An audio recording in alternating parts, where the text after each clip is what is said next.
Les taureaux, bienvenue à vous sur ma chaîne. Alors, on se retrouve pour votre guidance du mois de novembre 2023. On va aller voir ce qu'il en est pour vous. J'ai déjà effectué le tirage en amont, histoire de gagner un peu plus de temps. Bien entendu, je vais les découvrir en même temps que vous. Alors, on démarre ici déjà avec vos influences. Qu'est-ce qui va vous influencer durant ce mois de novembre? Alors, les taureaux, vous avez un 7 d'épée. Ok, alors on peut y voir peut-être un clin d'œil. Ici, soit on va me parler d'une trahison, soit on va me parler d'une forme de retenue de votre part. Il y a des choses peut-être qui sont gardées, cachées, à voir. Pour moi, il va falloir que j'aille directement au niveau de votre enjeu déjà pour y voir un peu plus clair. Mais soit on me parle vraiment d'un entourage qui pourrait peut-être vous trahir, une personne ou plusieurs personnes. Soit ça me parle juste directement de vous. Soit on me parle d'une blessure de trahison qui se réveille justement, ou soit on me parle d'une forme de retenue de votre part. Bon, qu'est-ce qu'on a en enjeu pour vous? On a un 9 de denier. Elle est magnifique celle-là. Le 9 de denier en enjeu. Là, on me parle directement d'estime de soi. On est sur du denier, on est dans votre énergie terre, les taureaux. Il y a un truc, pour moi, qui a été probablement brisé. Si ça tombe là et ça se réveille là, je pense qu'il y a un impact direct avec la notion de valeur chez vous, la notion d'estime de soi. Il y a eu peut-être probablement une forme de trahison. Ça peut généralement venir durant l'enfance, hein, avec un parent ou tout autre. Mais là, il y a quand même quelque chose qui se réveille. Parce que si c'est en challenge, c'est que pour moi, on vous incite, on vous invite à reprendre conscience de votre valeur, de votre beauté, qu'elle soit extérieure ou intérieure. C'est un tout. Vraiment prendre conscience de qui vous êtes, hein, finalement, et de pouvoir en fait honorer ça et redorer peut-être votre blason. Il y a un truc là, et d'arrêter peut-être d'être en retenue. Peut-être que vous vous cachez, peut-être que j'ai affaire à des taureaux qui sont peut-être plus introvertis, qui n'osent pas révéler leur véritable nature, mais avec le pan, il y a beaucoup de couleurs là, il y a quelque chose de majestueux, quelque chose d'impérial, une forme de royauté. On va pas non plus avoir un ego surdimensionné, c'est pas là l'idée, mais voilà, de commencer peut-être à révéler qui l'on est un peu plus, révéler un peu plus ses atouts. Vous avez quoi au niveau conscient? On a un 3 de bâton. Le 3 de bâton nous parle ici d'objectifs à atteindre. Mais pour atteindre cet objectif final, il y a des étapes en fait. Et là l'idée, je pense que vous avez conscience, vous êtes en train de programmer. Alors soit c'est pour un voyage, soit c'est pour préparer un projet, quel qu'il soit. Mais il y a l'idée quand même de programmer, de se projeter là et d'organiser. Bon, ça vous invite vraiment à vous organiser. Organiser quoi? Je ne sais pas, on va voir ça. Mais on voit que vous avez un but précis, un but à atteindre, et que là, vous êtes en train de vous organiser durant ce mois de novembre. Ok. Alors, qu'est-ce qu'on a au niveau inconscient? Ah, ouais, c'est intéressant, on a un roi de bâton. On a l'estime de soi ici, mais on a une forme de confiance en soi. Il y a un truc qui va se révéler, qui va ressortir au niveau inconscient. On n'est pas encore conscience, justement. Le roi de bâton, vraiment, là, on est dans le feu, on est dans la passion, on est dans la fougue. Mais c'est aussi vraiment, cette carte nous indique que vous êtes un leader ou une leaduse née, clairement. Et ça, en fait, ça va vous demander de reprendre confiance, enfin non, estime justement de vous, et ça va refaire réémerger ça, ce roi de bâton, ce potentiel peut-être à prendre les rênes de manière générale. Ça peut être au niveau pro, ça peut être dans votre vie perso. Mais clairement, il y a une forme de puissance et de pouvoir, d'énergie qui va revenir à vous. Que vous soyez homme ou femme, peu importe. Là, on est sur une énergie plus yang. Il y a vraiment il y a de l'action là. Il y a des prises d'initiative, une forme de leadership qui va se révéler à vous, en fait. Et c'est plutôt intéressant. Et je pense que c'est intriqué avec ça. Le 7 d'épée, elle est... Ouais, ça me parle.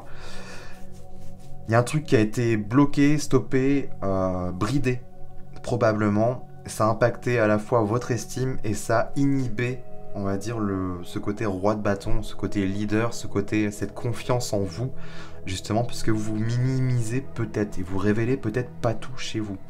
Mais là, Est-ce que c'est, voilà, genre un départ, vous partez en voyage ou quelque part, et ça vous pousse à avoir des coronesses, en fait, clairement. Parce qu'on se confronte à la vie, ça peut faire peur, mais il y a quelque chose en vous, pour moi, une forme d'instinct, quelque chose de plus brut, euh, mais qui pourrait grandement vous aider et vous accompagner, quelque chose de plus solaire aussi et plus chaleureux. C'est assez intéressant. On voit que vous portez ça, hein, les taureaux. Euh, Peut-être que vous avez un ascendant de feu, lion, bélier ou sagittaire. Mais là, clairement, il y a un truc qui va se révéler à vous-même, quoi. Et c'est assez intéressant. Ok. Et en clin d'œil, on a quoi? On a le 2 de coupe. Mhm. La 2 de coupe nous parle d'union, d'engagement, une forme de promesse aussi. Est-ce qu'il y a quelque chose en lien avec le couple? Est-ce que justement cette blessure vient directement de là ou pas? Ou alors ça peut me parler justement de renouer avec cette autre partie de vous, cette autre facette de vous-même, d'enfin l'accepter, de ne plus la retenir et d'être en fait une personne entière, littéralement. Il y a un truc peut-être comme ça qui se joue en fait et ça va révéler une nouvelle facette de vous que vous allez redécouvrir, parce que généralement c'est quand même là, hein. C'est quelque chose qu'on a aussi probablement goûté dans le passé, mais qui s'est peut-être éteint ou un peu terni. Là l'idée ça va être de remettre ça au goût du jour et peut-être être dans un plein équilibre finalement, une pleine harmonie de vous-même. Donc ça c'est plutôt top. Et ça va, je pense, vous accompagner, peut-être que vous en aurez besoin dans vos projets futurs. Ok, au niveau matériel, on a quoi? Le 6 de coupe, ok. 6 de coupe au niveau matériel. Alors ça peut nous parler des projets, du professionnel, d'achat immobilier ou le rapport à votre corps.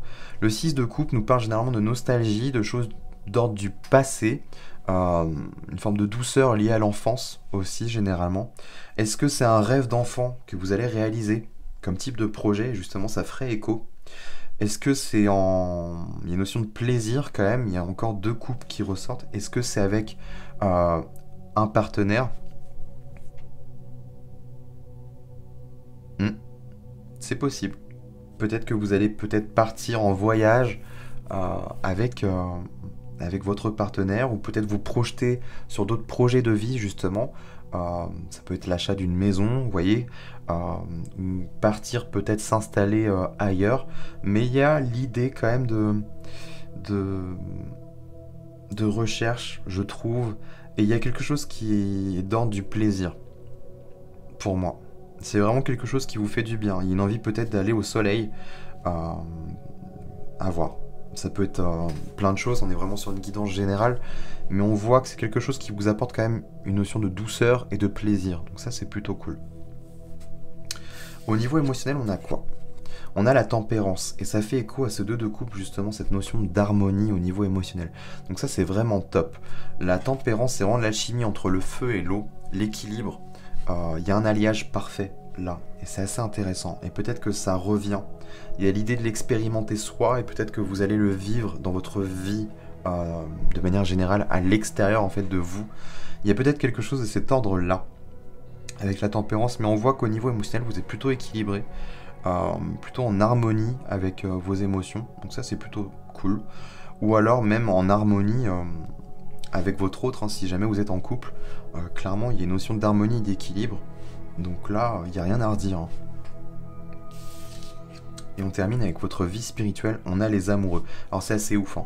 On a quand même là une notion d'amour, d'union qui tombe là. On a la tempérance au niveau émotionnel. On a le 6 de couple qui a une notion de plaisir, de partage là. Et vous terminez avec les amoureux. Alors clairement, on va pas chipoter. Pour moi, il y a une personne très importante dans votre vie, ou peut-être qui va arriver très prochainement dans votre vie. Mais là, clairement, il y a un truc à faire avec cette personne. Les amoureux nous parlent de choix du cœur, mais au-delà de ça, ça peut nous parler de couple aussi, hein. Ça ressort deux fois là. Donc il y a un truc très important. Ou alors c'est votre couple sacré, votre couple intérieur. Peut-être que c'est... soit on me parle de vous à l'intérieur de vous, mais généralement les deux sont intriqués. Ce qui se passe à l'intérieur se reflète aussi à l'extérieur. Donc bon. Pour moi, vous êtes avec la personne de votre vie. Celle qui, voilà, c'est... On peut parler de flamme jumelle. Moi, c'est pas trop mon concept. Mais voilà, c'est votre âme sœur, celle qui... Voilà, c'est votre reflet, c'est votre miroir, il y a un truc là, avec cette personne. Un truc très important à vivre. Et peut-être qu'elle pourrait même vous aider. Il y a peut-être même un miroir avec ce que vous vivez vous. Peut-être que c'est en inversion. Vous voyez? Peut-être que pour votre autre, justement, ça se passerait dans cet ordre-là, en fait. Ce qui serait en enjeu, ce serait la confiance, une forme d'aura, le côté lion à ressortir. Et ce qui ressortirait, là, ce qui serait caché, c'est la valeur et l'estime de cette personne. Vous voyez? C'est assez intéressant. Il y a peut-être quelque chose en miroir, en reflet. Donc c'est assez intéressant. Ok. Et en d'autres deck, vous avez quoi? On a un 10 de bâton. Ok. Il y a l'idée peut-être de lâcher certaines choses, certains fardeaux, certains bagages. Peut-être plier bagages, je ne sais pas. Roi d'épée. Ouais. On est plus aligné avec qui on est face à l'adversité. Il y a des choses qui seront révélées plus tard. Ouais. On voit que vous allez explorer le monde. Explorer d'autres choses, en tous les cas. C'est intéressant. Ça va vous inviter vraiment à dénouer peut-être certaines choses. Pour vous donner accès à d'autres projets de vie. Ok les taureaux? Alors, moi je vous laisse là-dessus. Écoutez, nous on se retrouve très prochainement pour d'autres contenus vidéo. Et puis voilà, abonnez-vous, likez la vidéo, commentez si ça vous a parlé. Et n'oubliez pas d'activer la petite cloche et de vous abonner. Ok les amis, allez, je vous dis à très bientôt